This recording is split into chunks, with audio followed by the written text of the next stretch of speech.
Kampala kan dok la wara chen ma dok no pe ka wot ki digi ka wot ki batch me aki Kampala me chen I Mbararar ki gumarach Otoo wako I bus pa ka ane I Kisenyi Bus Terminal ti wacha la chono yerba I will ticket be dok chen gang Mbararar wacha ni check kayoke ni tap to collapsing I dog kayoke churon a ne no ni batch ma ti cher Koboko district me Koboko la megi mo ne yo don da be de nyi mo mer kama unwal ki batch. Oh. Dano weng mo neighbor ne po metinge ne.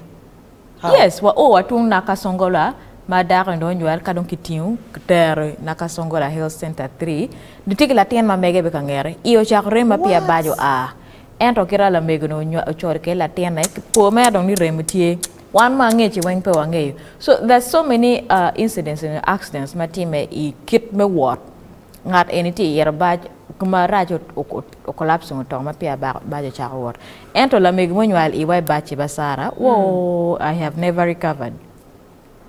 Yes. Who cut the gear? Unywalo choy latino maka latino kumana kadon kiliu kitaro kitaro. So don't keep one you pen kitaro. That was okay. Yes. Yes, because normally wajene ka mego onywal ma yen pay tiki experience. Me poko latien ke mine you don't need to do that. Okay, well latino chukere ibole iye komani ki ma until kitero. Yes. You are yet. But you see also I think I need to blame husbands and also megi lotiena ki komgi.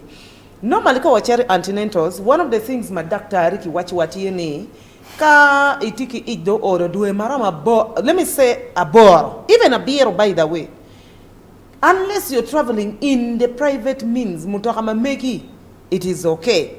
But KB traveling ki public means normally doctors ki midwives ki warning megi lotieno never to travel because kong ma chiel kong chamo Canada is that foster delivery ma in medicine kiloni abortion by the Dano people peking abortion te locating in Latino work o kati forcefully ma chawa ne po ramo so whether in yi imonye yat nyope imonye yat as long as inyualo Latin macha futu ramo manino futu ramo that is called abortion in the medical language. I didn't know that not until I conceived and mano don't get kitika so it is always very dangerous because the roads are so bumpy first of all. So when the roads are bumpy and the mother is due the expectant death no teacher so mio come Latin very very active and the moment you hit the body of the child Latin tamone en child yes. That's why now Megi Mati very active no mari ginwalo yor yes. because Latin no ngeri so they normally want mothers and fathers not allow the Megi Lotieno but I want to thank that driver surely yes. my bed yes. You know Karma Kwaro S2 S3 na Kwaro Kabalega SS Kawalega mebu nyoro ni? Yes, mebu nyoro ni. Te wenye parkira doma ke lebu yeni mu yai phone. Ki Kampala around nakaso gene kafu kenyini. Adong ba nong wagoy ko na michar rong. Geno michar masindi. Amiru wachuni ingeo being a young person ben food wati ano ki ngar wonani ngar mo ta no food ben attack. Enta amiru wachuni ngar mo no ti mo ta kama kumelet. He didn't make it, not teacher yet. Oh dear. Or try batch. It was so traumatizing. Up to now, it has never gone out of my head. No, it can't.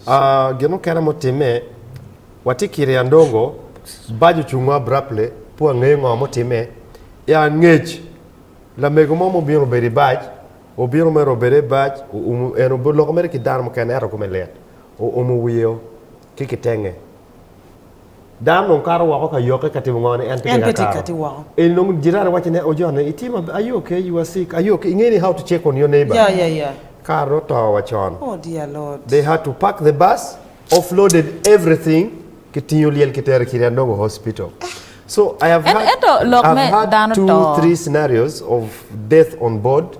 So I know it one nen chalo mir kichak regulating ngata come let la kwe ramo o kajapi o. The thing is that problem ka conductor ti neno dambe all they care about is chulo ticket nyo pet chulo. Which is bad. Ngarmo wo par ni are you feeling well nyo ko ni pere inero we. Kidong wikele palacho enema kiwachi la woro porcho toni. There are so many things issues to do with the kidney failure. Yeah. Kiwacho cher kayoke mapia bo donyo kayoke ni tap he collapsed.